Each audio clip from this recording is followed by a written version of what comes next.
March 9, 1945.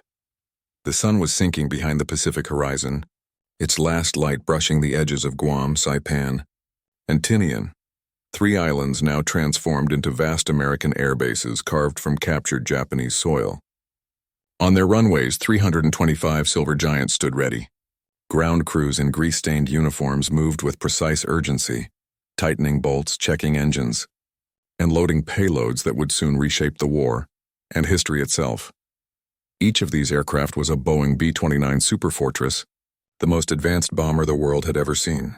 And tonight, under the command of Major General Curtis LeMay, the men of the 21st Bomber Command prepared for a mission unlike any before it, a raid that would test the very boundaries of warfare. In bomb bays packed beyond standard limits, the crews loaded cluster bombs, each holding 1,520 M69 incendiary bomblets, steel cylinders filled with a new weapon of horrifying effectiveness, napalm, a gelatinous fire that burned at nearly 1,800-degree Celsius. Their destination was not a military base nor a shipyard, but the densely built Shitamachi district of Tokyo, 12 square miles of wooden homes sheltering 750,000 people. At 17:35 hours, the first B-29 roared down the runway at Guam's North Field, its four Wright R-3350 duplex Cyclone engines thundering as it rose into the darkening sky. One by one, the rest followed, a relentless metallic stream climbing into the Pacific twilight, stripped of most defensive guns to carry double the normal incendiary load. Leading the formation were Pathfinder aircraft, whose job was to mark Tokyo's heart with a burning axe, guiding the rest to their target.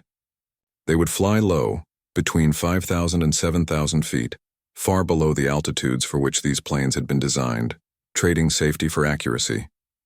What followed that night would not just be a military operation, but a demonstration of the terrifying potential of industrialized fire. The B-29 was a marvel of engineering and a testament to American industrial might. Over 1.4 million man-hours went into its design, a project costing more than $3 billion, exceeding even the Manhattan Project's budget. The bomber's features were revolutionary: pressurized cabins, remote-controlled gun turrets, and the most powerful piston engines ever fitted to an aircraft. Its immense frame, 99 feet long with a 141-foot wingspan, could carry 20,000 pounds of bombs across 1,600 miles at speeds approaching 360 miles per hour. By early 1945, over 2,000 superfortresses had rolled off assembly lines in Seattle, Wichita, Omaha, and Marietta, with Boeing's Wichita plant alone producing more than 4 of these behemoths every working day. The 20th Air Force, under General Henry Hap Arnold, had first deployed the B-29s from bases in China in mid-1944. But logistical nightmares and fuel shortages made those missions unsustainable. Only after the bloody conquest of the Mariana Islands, Guam, Saipan, and Tinian, could the U.S. bring the full force of its strategic air campaign within range of Japan itself. From these new forward bases, 3 powerful bombardment wings operated, the 73rd and 313th from Saipan, and the 314th from Guam. Together, they could put more than 300 bombers into the air for a single strike, each aircraft supported by hundreds of ground technicians who labored day and night to keep them flying. Across the sea, Japan's defenses stood on the edge of collapse. By early 1945, the Imperial Army and Navy maintained separate, poorly coordinated commands, their communications crippled by bureaucracy and fuel scarcity. Their night fighting capabilities were almost non-existent. Japan's best night interceptor, the Nakajima J-1N Gecko, nicknamed Moonlight, was an improvised design, converted from a reconnaissance aircraft. It carried twin 20mm cannons angled upward, and another pair downward to ambush bombers from unexpected angles. But in total, only 479 Geckos were ever produced, and by 1945, most were gone. Another model, the Kawasaki Ki-45 Toryu, mounted a 37mm cannon in its nose, with oblique firing guns for night attacks. But even fewer of those existed. Without effective airborne radar, these fighters depended on searchlights and visual contact, an impossible task against fast-moving bombers cloaked by darkness and altitude. On the ground, Tokyo's defenses were equally inadequate. The entire capital, a metropolis of more than 4 million people, was guarded by fewer than 500 heavy anti-aircraft guns. The Type 99 88mm gun provided long-range fire. The smaller 20mm cannons offered little more than short-range harassment. And because Japan lacked modern fire control radar, crews relied on optical rangefinders and even sound detectors, useless on cloudy nights or amid the deafening roar of engines. Against the hundreds of B-29s that now rose from the Marianas, Japan could field perhaps 200 operational night fighters across the entire home islands. Fuel shortages grounded many. Others flew only minimal training hours. Even experienced pilots found themselves unprepared for what was coming. When Curtis LeMay took command of the 21st Bomber Command in January 1945, he inherited a campaign that was failing. High-altitude precision raids, the preferred American doctrine, had proven disastrous.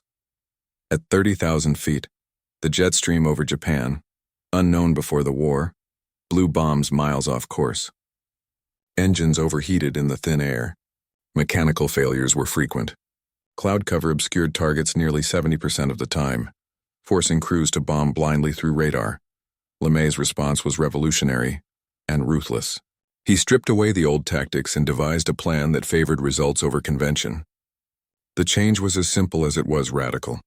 Remove all but the tail guns, fly at low altitude, attack at night, and use fire instead of explosives.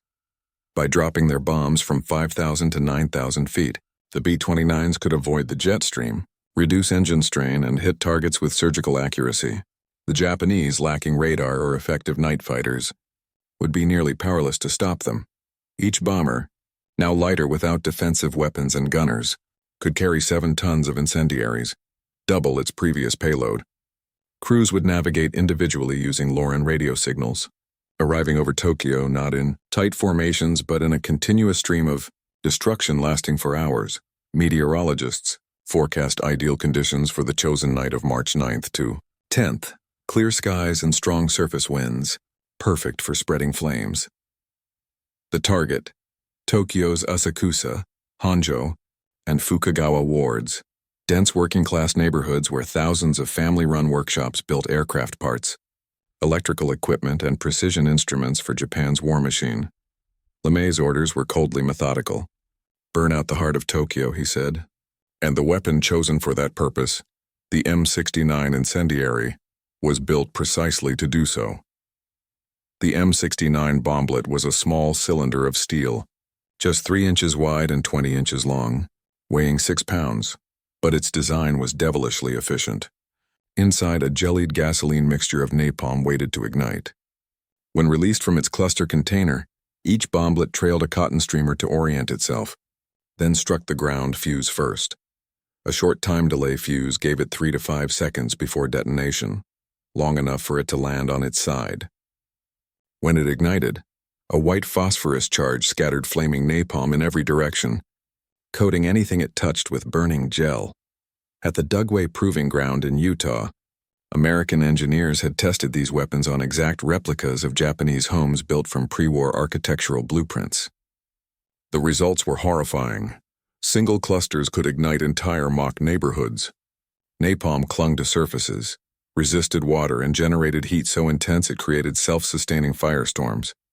Each B-29 carried 40 of these cluster bombs, releasing 1,520 M69 bomblets per aircraft, with 279 bombers ultimately reaching Tokyo. The raid would unleash over 424,000 individual firebombs, the densest incendiary bombardment in human history. It would become known as Operation Meetinghouse, and by dawn, Tokyo would be unrecognizable. 5:30 p.m., March 9th, 1945, Guam. The first B-29, piloted by Brigadier General Thomas Sarsfield Power, commander of the 314th Bombardment Wing, thundered off the runway and began its long ascent into the Pacific dusk. Behind him, wave after wave of superfortresses followed, taking off at 50-second intervals from Guam, Saipan, and Tinian. In less than 2 hours, more than 300 bombers were airborne, their silver wings catching the last traces of sunlight before fading into the dark. The flight to Japan would take 7 hours each way.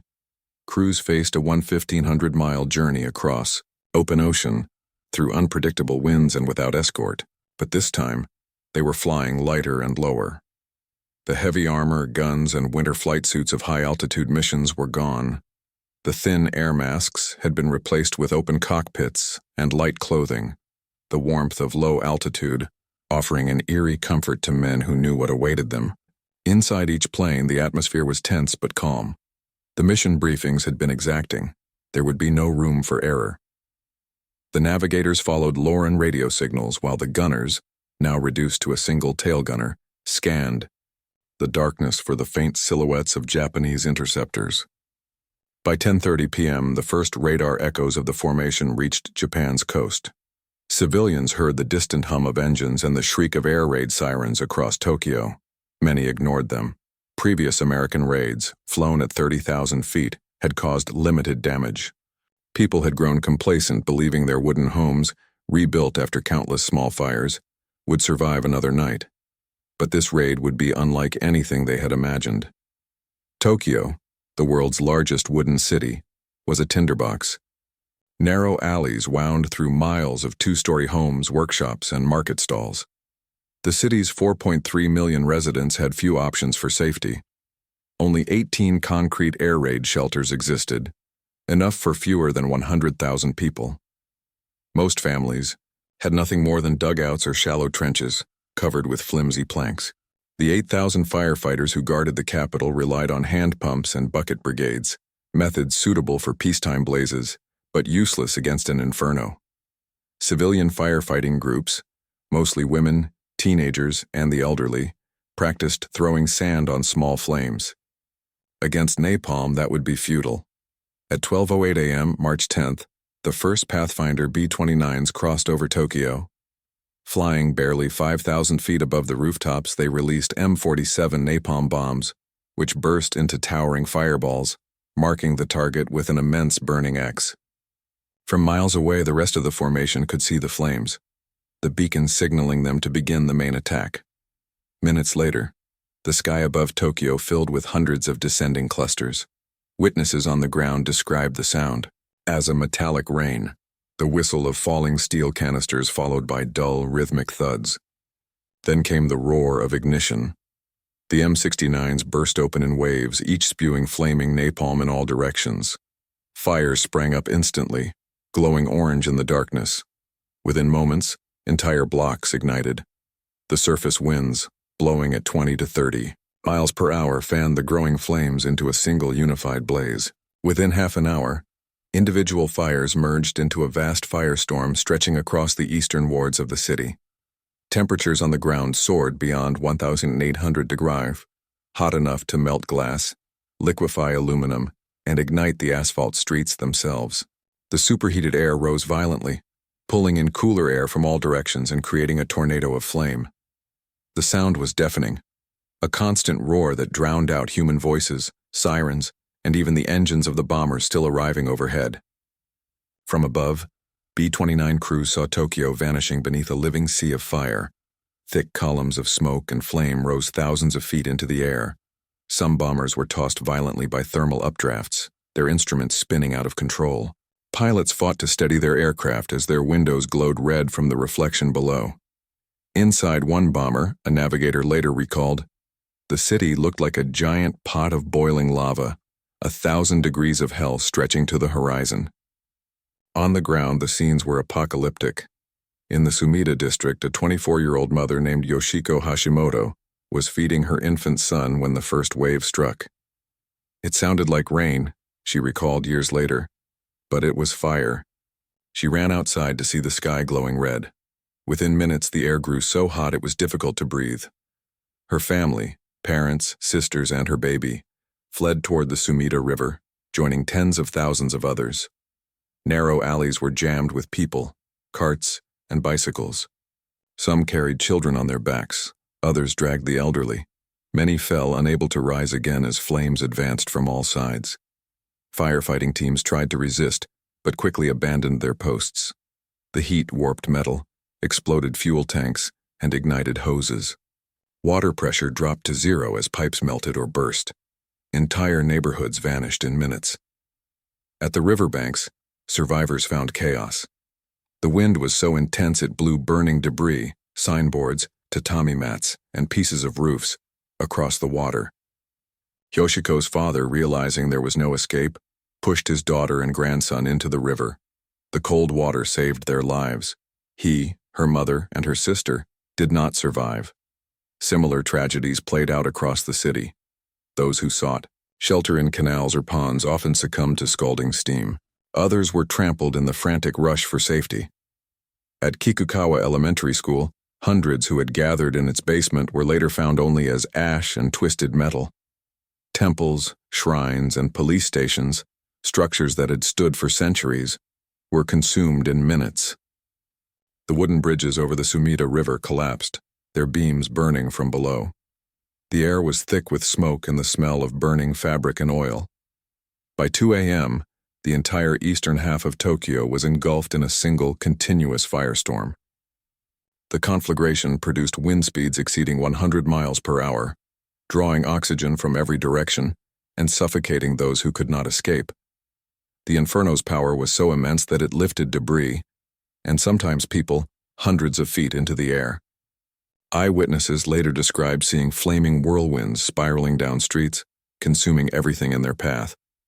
American bombers continued their runs for nearly 3 hours, dropping over 1,165 tons of incendiaries.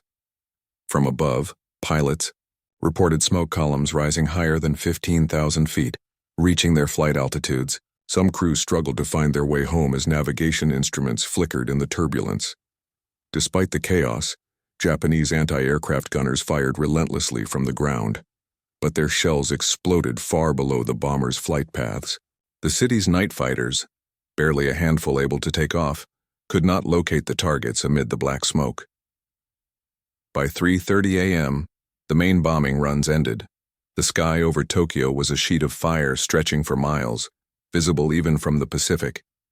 Crews returning to base described the reflection on their aircraft as a false dawn rising from Japan.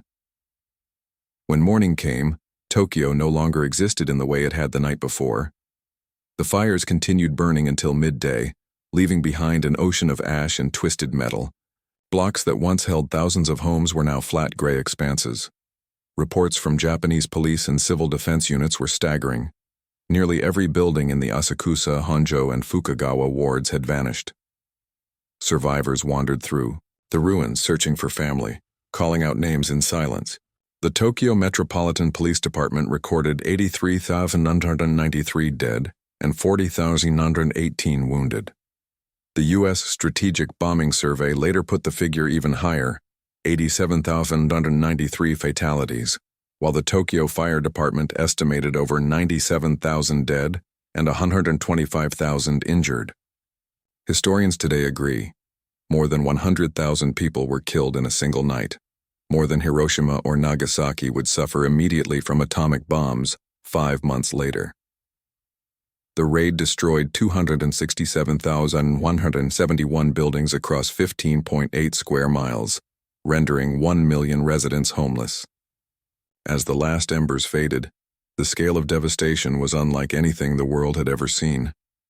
Tokyo, the beating heart of Japan, lay smoldering, a city erased not by nuclear fission, but by the chemistry of fire and the logic of industrial warfare. And yet for the crews returning to Guam, the mission was only half over. In the hours ahead they would learn what their actions had achieved, and what price it had exacted on the human soul. Dawn, March 10, 1945. The fires still burned. Thick smoke hung over Tokyo like a funeral shroud.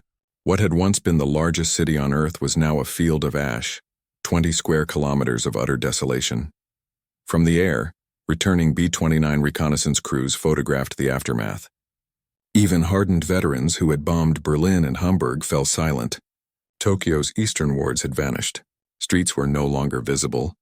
Whole districts had dissolved into a gray void, broken only by the black lines of riverbanks and the skeletal remains of bridges.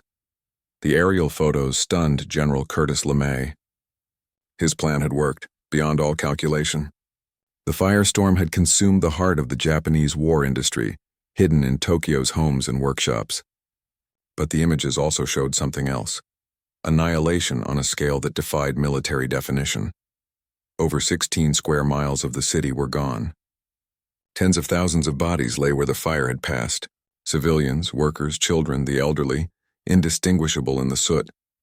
Many had been vaporized by the heat. Others had collapsed along the roads, their shadows burned into the earth. At dawn, Japanese emergency teams began the grisly work of recovery. In the Sumida River, bodies floated so densely that police used bamboo poles to push them aside as they searched for survivors. Piles of charred bicycles and melted cooking pots lined the embankments. In the Koto district, where residents had fled into canals for safety, rescuers found thousands boiled alive by scalding water. In a diary recovered weeks later, a Tokyo civil defense worker wrote, "Everywhere the smell of death. There is no water, no sound of life, only wind blowing through ashes. The living envy the dead." The government tried to downplay the scale of the disaster. Official broadcasts claimed the damage was severe but localized, but in truth the Japanese home front was crumbling. Tokyo's population fell by 1 million in a single night, as survivors fled into the countryside. Factories that had once produced aircraft engines, radios, and munitions, scattered through the city's neighborhoods, were gone. The nation's industrial heart had been silenced by fire, yet the raids were only beginning. Within days, LeMay ordered Operation Meetinghouse to be repeated, city after city, night after night. If fire could cripple Tokyo, it could cripple the empire itself. Over the next 3 months, B-29s incinerated Nagoya, Osaka, Kobe, and Yokohama, and then more than 60 smaller cities. The same pattern repeated: napalm, low altitude, grid patterns, complete destruction. By August 1945, 106 Japanese cities had been bombed. Half of Japan's urban population was homeless. Over 350,000 civilians were dead. LeMay's crews, exhausted but relentless, knew what they were doing. Some found pride in their efficiency. Others struggled with what they witnessed. Lieutenant Robert Mosley, a B-29 navigator, later said, "We were told this was about breaking Japan's war machine. But when you looked down, you didn't see factories. You saw neighborhoods. You saw people running. You saw everything burning. And you told yourself, this is the price of ending the war." LeMay faced no doubts about the mission. In his mind, strategic bombing was a weapon of decision, the only way to force surrender without a bloody invasion. The new tactic of incendiary saturation had turned the B-29 from a precision instrument into a blunt but unstoppable hammer. He later told his superiors bluntly, "Killing Japanese didn't bother me very much. I suppose if I'd lost the war, I would have been tried as a war criminal. It was not an exaggeration." The destruction he unleashed dwarfed anything in military history up to that moment. Even before Hiroshima, LeMay's fire raids had already killed more civilians than the atomic bombs would. But to the Allied command, the results were undeniable. Tokyo's industrial production dropped by over 50% within a month. Transportation collapsed. Communications disintegrated. The empire's war economy, already strained by naval blockade, began to disintegrate. Inside Japan, panic set in. Prime Minister Kuniaki Koiso resigned in disgrace. His successor, Admiral Kantaro Suzuki, faced an impossible task: rebuilding a city that no longer existed. The emperor's advisors struggled to keep him informed, often concealing the true extent of the damage. Yet Emperor Hirohito insisted on touring the ruins personally.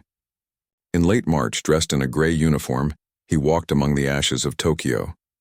Witnesses said he stood silently for several minutes, surrounded by the smell of smoke and death. His only words were, "This is the result of war." The imperial government ordered mass evacuations of children and workers from other major cities, hoping to preserve what remained of Japan's population. But by summer, there was nowhere left untouched. The bombing campaign had achieved total domination of the skies and total paralysis on the ground. Back in Guam, the atmosphere among aircrews was paradoxical. On one hand, the success was unprecedented. For the first time, the U.S. Army Air Forces had demonstrated complete air supremacy over the Japanese homeland. Losses were light, fewer than 20 B-29s downed in the Tokyo raid. The rest had returned, their mission complete. But many of the men could not escape the images they had seen below. Some celebrated. Others drank in silence. A few wrote letters home, trying to explain the sight of an entire city burning beneath their wings. A gunner named Jack Werther later described it simply, "It looked like the end of the world." But it wasn't the end. It was only the beginning. Because Operation Meetinghouse did not end the war, it only set the stage for what came next. The race to finish it before Japan's will could recover. Before the invasion of the home islands became necessary. By May 1945, LeMay's methods had become doctrine. He introduced urban area raids, mass firebombings designed to destroy every major city still standing.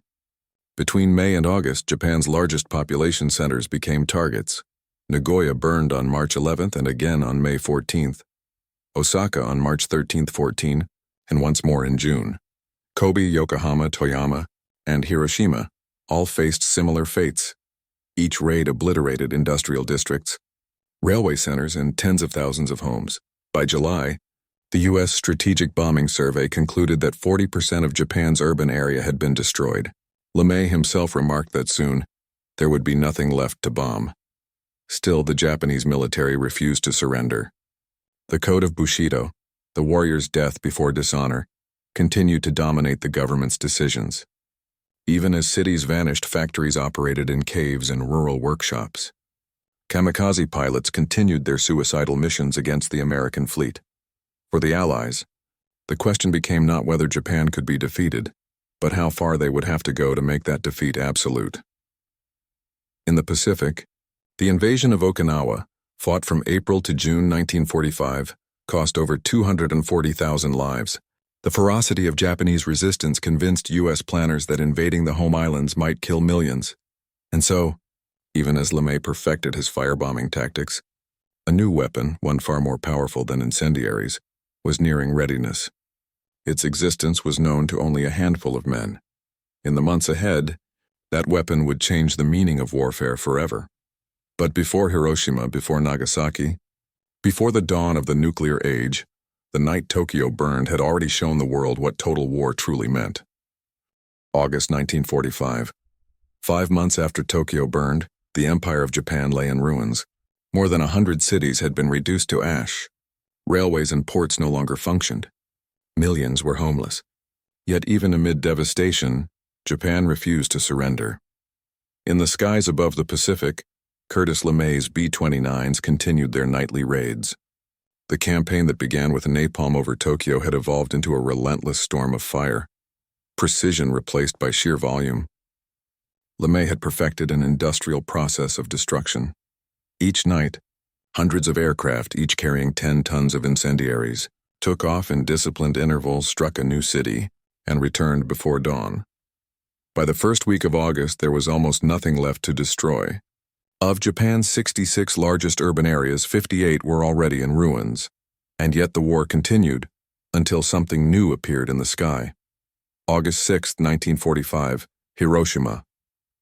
At 8:15 a.m., a single B-29, Enola Gay, released an atomic bomb nicknamed Little Boy. In a flash, the city ceased to exist. 70,000 people were vaporized in seconds. Tens of thousands more would die in the days that followed.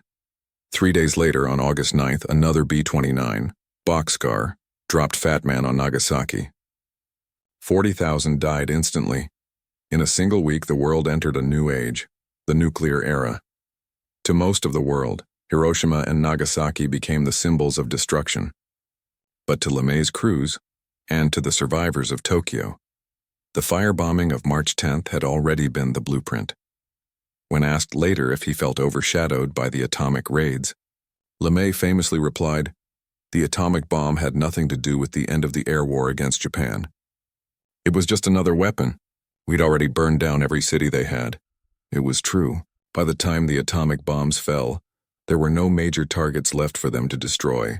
Tokyo's annihilation had proven that even without nuclear fire, humanity had already discovered how to erase a city overnight. After Japan's surrender on August 15, 1945, American occupation forces entered Tokyo. The city they found bore no resemblance to the capital that had once stood. Entire wards were still empty. Only foundation lines and charred stones remained. General Douglas MacArthur, arriving as Supreme Commander, toured the ruins by jeep. He was silent for most of the drive. Reporters noted that the landscape looked as though a giant hand had pressed the city flat. In the burned-out neighborhoods, survivors built shanties from scraps of tin and broken tiles. Children played among the debris. The smell of char still lingered. For those who had lived through the firestorm, the memories would never fade. Many kept silent for decades. Others wrote memoirs trying to make sense of what they had endured. One survivor, Kyoko Sato, recalled, "People talk about the atomic bomb, but that night was worse. There was no warning, no single explosion. Just fire that came from everywhere and it never stopped." In the United States, the reaction was different. News of the Tokyo raid was met with triumph. Newspapers called it the greatest airstrike in history. Headlines celebrated the destruction of Japan's war industry. Few questioned what it meant that 100,000 civilians had died in a single night. The official U.S. Army report praised the mission as a decisive blow against enemy production. It credited the new tactic with saving Allied lives by hastening Japan's defeat. To a war-weary public, that justification was enough. The moral questions of proportionality, of necessity, of humanity were postponed. But as the years passed, historians, ethicists, and even some of the men who had flown those missions began to question what had really been accomplished. The U.S. Strategic Bombing Survey, conducted immediately after the war, made a startling conclusion. After interviewing Japanese military officials and examining production data, it found that Japan would have surrendered even if the atomic bombs had not been dropped, even if Russia had not entered the war, and even if no invasion had been planned or contemplated. The report implied that the combination of firebombing, blockade, and conventional destruction had already broken Japan's capacity to fight. In other words, Tokyo's burning may have already ended the war before Hiroshima made it final. Yet the cost was staggering. More than 330,000 Japanese civilians had been killed by air raids, almost all through incendiary attacks. Millions more were left without homes, food, or medicine. To many historians, Operation Meetinghouse remains the deadliest single air raid in human history, deadlier than either atomic bombing. In the decades that followed, Tokyo rose again. The same resilience that had built Japan into a modern empire now rebuilt it into a modern democracy. The ashes of Hanjo and Fukagawa became the foundations of new highways, parks, and skyscrapers. But beneath that modern skyline lies the memory of the firestorm. Small memorials mark where entire neighborhoods once stood. Stone plaques bear the names of schools, temples, and streets that vanished. Each March, citizens gather by the Sumida River, floating paper lanterns for the dead. At Yokohama Park, the Tokyo Air Raid Memorial Hall stands quietly among cherry trees. Inside, glass cases hold the blackened relics of that night: melted coins, fused roofing tiles, children's lunchboxes, and a single watch stopped at 12:08 a.m., the moment the first bombs fell. Visitors walk silently. Few speak, some bow their heads. The memory of that night, a night when the sky itself turned to fire, endures not as vengeance but as warning. For the men who led it, the reckoning came slowly. LeMay never expressed regret. He maintained that the fire raids shortened the war and saved countless Allied lives. After the war, he was promoted, later becoming Chief of Staff of the U.S. Air Force. His doctrine of overwhelming aerial power became the cornerstone of Cold War strategy, the same logic that guided nuclear deterrence.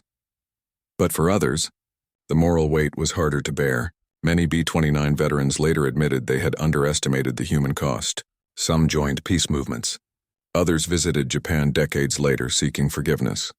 One pilot, Richard Nelson, who flew that night, said quietly in 1982, "We believed we were doing what we had to do.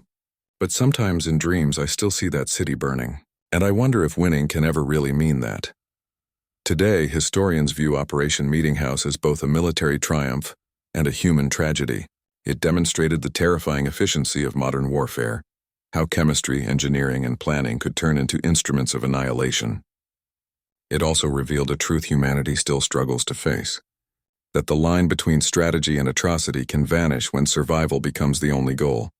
The night Tokyo burned reshaped the world, not just through destruction, but through the questions it left behind, questions about morality, about necessity, about what kind of world we inherit when victory is built upon ash. In the end, Operation Meetinghouse was not only the story of a city destroyed, it was the story of mankind discovering the full reach of its own power. On that night, beneath a sky lit by flame, the modern age began, an age where cities could vanish in hours, and where victory itself demanded a price too heavy for memory to bear.